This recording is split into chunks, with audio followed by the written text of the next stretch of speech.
You're listening to Headspin by Aslan's Place, bite-sized episodes where Dr. Paul L. Cox and Jeff Stow help you understand biblical concepts that may seem confusing but can be understood with a proper foundation.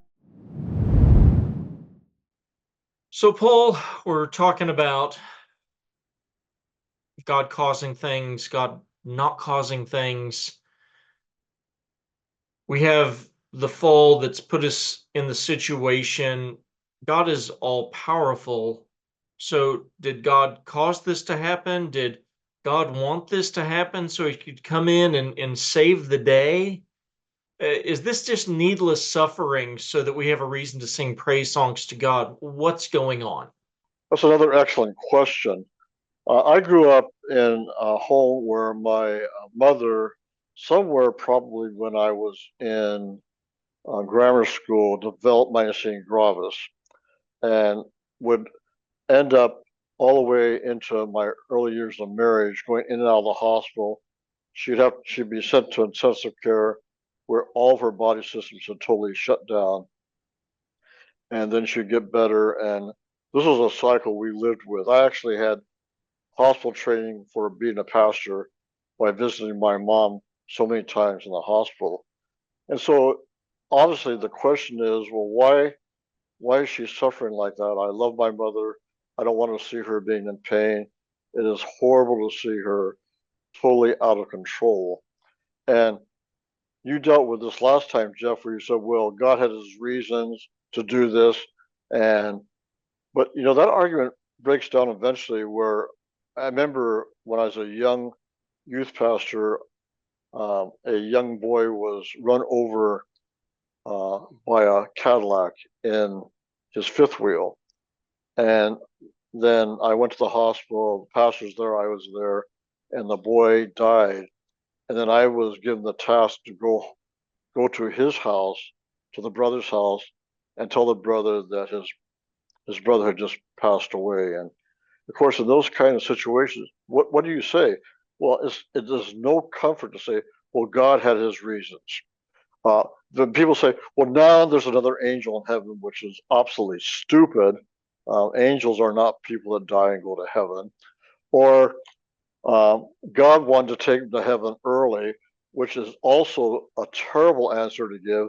That gives no comfort to anybody by saying that. So then, what is the response? Well, when I went to seminary, we would talk about the will of God and, how is God sovereign? What does it mean for God to be omnipotent and omnipotent and omnipresent? These are very, very large concepts. And if he's omnipotent, he's all powerful.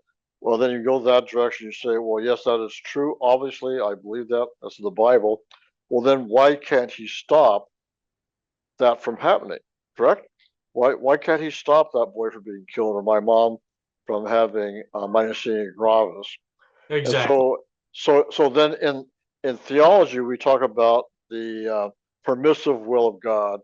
So we say, well, no, God did not cause it. Obviously, that's not true, but He permitted it.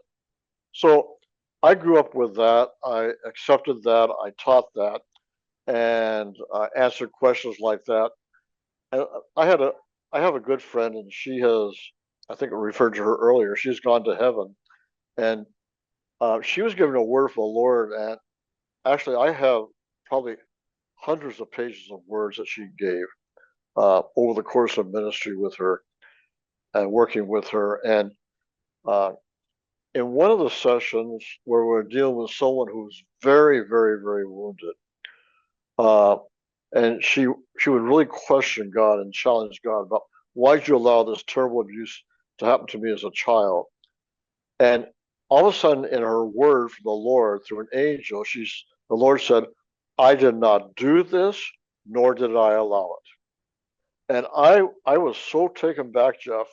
I was like stunned. I'm thinking, my brain is going theologically, processing everything I've been taught, everything I've learned, what's in the Bible, and I'm thinking, okay, I do not understand that. What do you mean you did not do that? I accept that, but you did allow it because it happened.